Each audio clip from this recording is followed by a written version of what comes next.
she loves me. Isn't it lovely when the one you love is the one you're loving? And I like to be challenged. That's how we get better. You make me uncomfortable sometimes, and I like that too. So I was talking with a buddy of mine about a sermon that they heard from T.D. Jakes.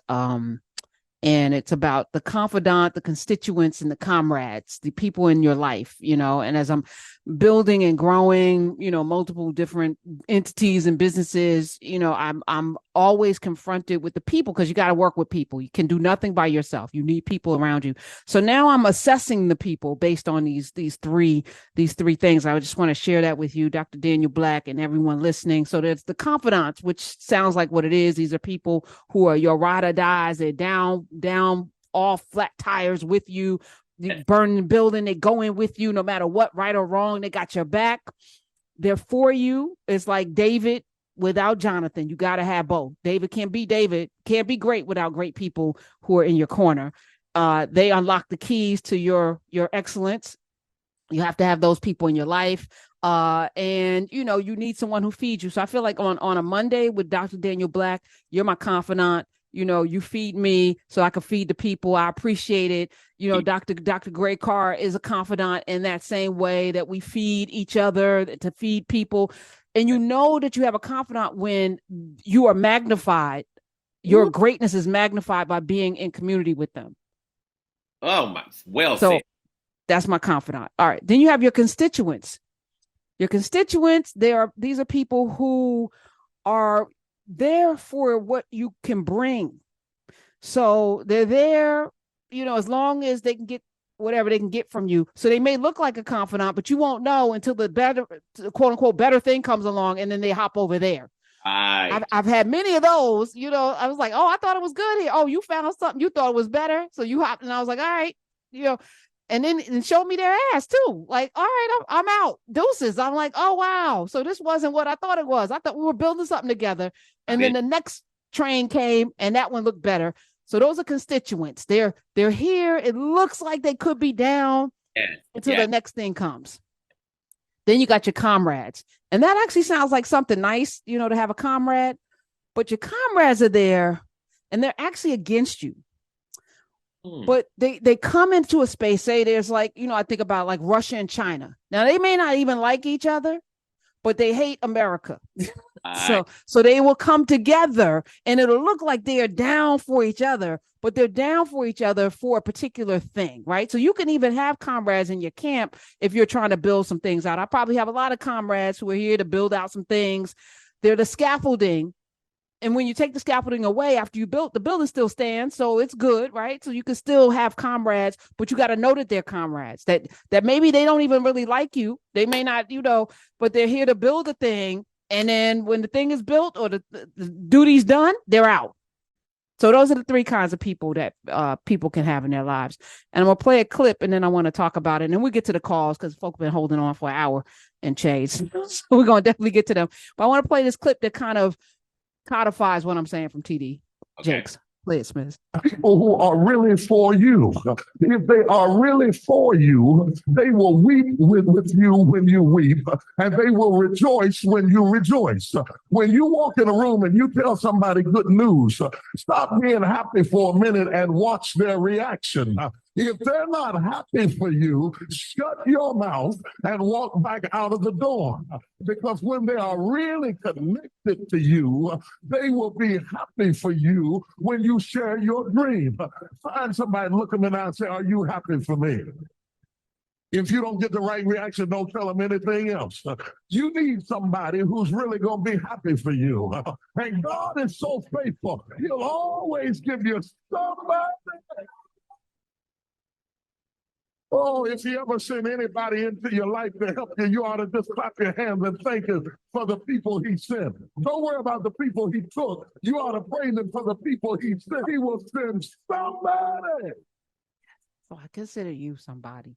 Let me tell you how profound this is, Karen. I love that you broke down the categories. I think that is so magnificent. And I'm going to tell you something, a concept I've just been working with lately, right? And I'm always working with some idea, right? Some right? And this notion of the comrades, right? That they're really not for you, right? I'm going to tell you something I have really figured out. There are lots and lots and lots of African descended people, of Black people, who seem to be in the battle for Black life. But there's a difference between loving Blackness and hating whiteness. Some people just hate whiteness, and they think that is automatically a love for Blackness. Do you feel what I'm saying? Yes, and that's a comrade, because y'all are bound together against that thing, but not bound together for anything. Like, I want to be for something. That's it. That's a comrade. And that's why I love the categories. That's a comrade, because if you ever move white folks out of the way, you and they will be enemies. And here's why. Because they don't want to be African. They don't want to be African. And they'll tell you, I'm not from Africa. They want to be Black, because Black stands in opposition to whiteness. Ooh, that thing just blessed me so good. That thing just blessed me. Let me ask you, spiritually, because I'm looking forward to spending more time with you. I'm looking forward to the retreat, but beyond the retreat, because I feel like there's something we're going to be doing together. Yeah. And I was spiritually, like, I feel not that your path is ordained. They talk about order your steps, in the word, but I do feel like there's a path set for you. Yes, ma'am. And your job in life is to find that path, right? Your job in life is to find that path, and the path may be littered with stuff. So then you might have to clear that path. Yes. You might have to, put some stepping stones down on that. You might have to do some work to make that path walkable for you to get to the end.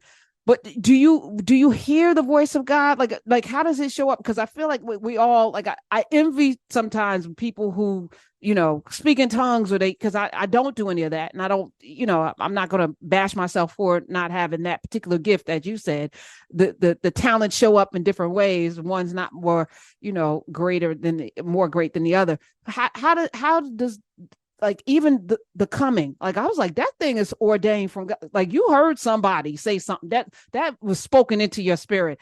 How does that come to you? It literally comes to me, literally in the consciousness. Like, in my head, I hear different sound, like your voice. I hear it in my head.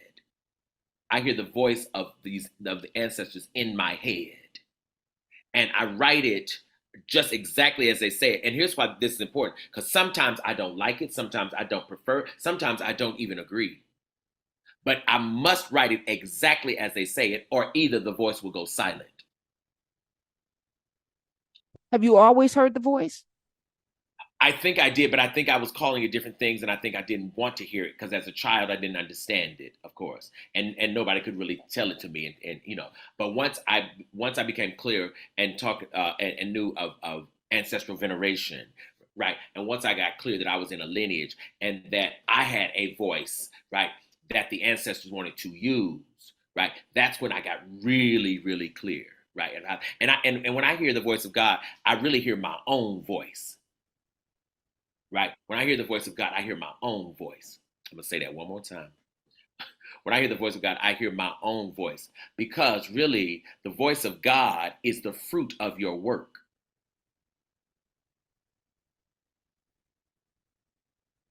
Yeah. An undisciplined person will not hear from God. Come on.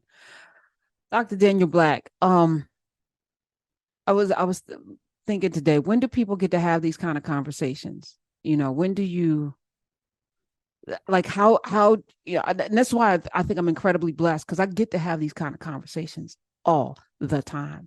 I get to talk with people. I get to, explore these things that are trapped in my spirit or in my head, and hear them out loud, and then hear them back, through another lens. Like, sit with it for a minute, like, when do we get to have these conversations as adults? Even, how do we seek them out? Like, a lot of us are in organizations, but are they having these conversations? The truth of the matter is, I think these kinds of conversations are extraordinarily rare. And I think they're extraordinarily rare because I think African consciousness is really rare. To get a great car, right? In terms of that kind of conversation, et cetera. It's extremely rare, but it's extremely rare, again, because most of us have taken our life force, that's what I'm going to say, have taken our life force, and we've tried with all our might to figure out ways, right, to access and to be equal with people who don't even love us, right? And in that way, we have literally squandered our life energy. And so the ability to hear from God is near impossible, because literally we have given our life over trying to be equal with people who are really beneath you, right? And so I'm saying that to say the thing that a person has to really discover is that regardless of other people's behavior, regardless of what other folks have done, regardless of what other people have said, it doesn't ever shift your agency. Your personal agency I don't care what happens to you, I know it's a hard truth. Your personal agency cannot be amended by someone else's behavior. Karen Hunter? Oof. 866-801-8255. We're talking with Dr. Daniel Black today. There was a brother online who said, I'm late to the conversation, but I tell my wife our 7-year-old son is a better 7-year-old than I was. The traumas that I was able to hurdle because of me and my father's healing makes him better. And we shouldn't stumble over the same stumbling blocks. And I said, those hurdles made you tougher and more resilient. And while you don't want your child to endure any of the trauma, that trauma that you survived gave you something he may never have. We need to acknowledge that. Often I've said this, people, I want to be like Oprah, but do you want Oprah's trauma? Because that's what made Oprah in many ways, the abandonment of the mother, the rape, the child, the strict father, all of the things that Oprah hasn't even talked about that happened to her made her who she is. I don't want her trauma. But let me say it another way. Why do people want to be like Oprah? What is it about Oprah? Because she's got money and it seems like freedom. Hey, Oprah, she's got houses everywhere. She's got a lot of money. There it is. But here's the thing. That material thing? There's the materials. There it is. And ironically, you want to be like Oprah, but the savior you serve was broke. So which one shall it be?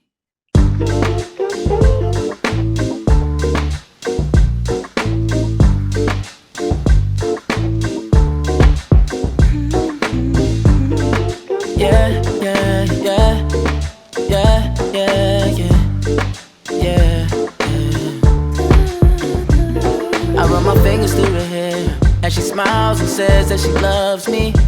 Isn't it lovely when the one you're lusting is the one